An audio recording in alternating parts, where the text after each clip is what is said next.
کہ ایک بچی کہتی ہے کہ میری شادی نہیں ہو پا رہی ہے اور میرے ماں باپ بہت ہی اس کی وجہ سے پریشان ہوتے ہیں، تو کیا ان کی پریشانی کو دیکھ کر میں اس طرح دعا کر سکتی ہوں؟ جائز ہے کہ اللہ تعالیٰ ایسی اولاد کسی کو نہ دے؟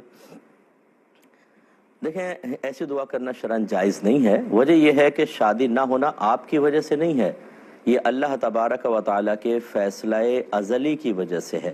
پچھلے پروگرام میں بھی میں نے کافی طویل اس پہ کلام کیا تھا کہ یہ ظاہری اسباب تو ہم منسوب کر دیتے ہیں کہ بھئی وہ دھوکہ دے کے چلا گیا، شاید اس نے جادو ٹونا کرا دیا، شاید نظر بد لگ گئی ہے۔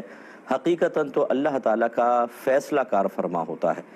ازل سے اللہ نے فیصلہ کر لیا کس کی شادی کس کے ساتھ کب ہوگی، تو لہذا بہت ساری بچیاں ایسی ہوتی ہیں جو قبول صورت ہوتی ہیں یا عام صورت ہوتی ہیں، ان کی بہت اچھے گھرانوں میں شادیاں ہو جاتی ہیں۔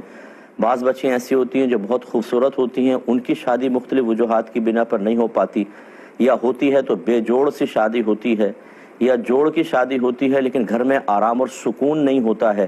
تو یہ نہیں ہوتا کہ یہ اگر سکون ہے تو کسی لڑکی کا کمال ہے، اور اگر شادی نہیں ہو رہی یہ بے سکونی ہے تو کسی کی نحوست کا یہ تمام معاملہ ہے، نہیں، بلکہ ایک تو شادی ہونا نہ ہونا یہ اللہ کے فیصلہ ازلی پر موقوف ہے، اور اس کے بعد گھر کے حالات کو بہتر رکھنا یا بگاڑنا یہ ہمارے قدرت و اختیار میں بھی ہوتا ہے۔ دین سیکھیں، اس پہ عمل کریں، عفو درگزر کریں، دوسرے کی غلطی کو نظر انداز کریں، اپنی غلطی ہو جائے تو اس کو مانیں، تسلیم کریں، اور معافی مانگنے میں بالکل شرم محسوس نہ کریں۔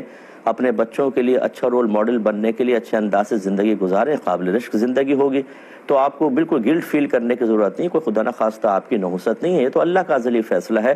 لہٰذا ہم نے پہلے بھی آپ کو کہا جو ہماری یہ بچیاں ہوتی ہیں یہ دنیاوی تعلیم کے بعد اب شادی کے انتظار میں بیٹھی ہوئی ہیں، زندگی کا ایک ہی مقصد بنایا ہوا ہے کہ شادی کرنا، اس کے بعد بچے ہوں گے، گھر کا کام کاج، اس کے بعد وفات۔ ایک اور بھی چیز شامل کر لیں، اپنے دین اور ملک کے لیے کام کریں، اپنے ملک کے لیے ایسے آپ کورسز کریں، سافٹ ویئرز وغیرہ بنانا، دیگر آئی ٹی کے شعبے میں اے آئی ٹیکنالوجی ہے، اس میں آپ مہارت حاصل کریں۔ گھر میں رہ کر آپ بہت سارے کورسز کر سکتی ہیں، اپنے بور بھی نہیں ہوں گی۔ جتنا آپ اکیلی رہیں گی اتنے ڈپریسڈ ہوتی رہیں گی، خود پیسہ کمائیں گی، 50 رشتے تو ویسے چل کر آ جائیں گے۔ اور اس کے علاوہ دین سیکھیں، عالمہ بنیں، مفتیہ بنیں، دین کا کام کریں، شادی بھی ہو جائے گی انشاءاللہ۔ لوگ تو عالمہ بچیوں کو بعض اوقات اچھی جو معاملے تلاش کرتے ہیں، تو یوں مطلب مایوس ہو کر بیٹھنا، اپنے آپ کو کوسنا اور بد دعائیں دینا اور اس طرح کی دعا کرنا یہ صحیح نہیں۔ ہمت کریں اور حالات کا مقابلہ کر کے آگے بڑھیے۔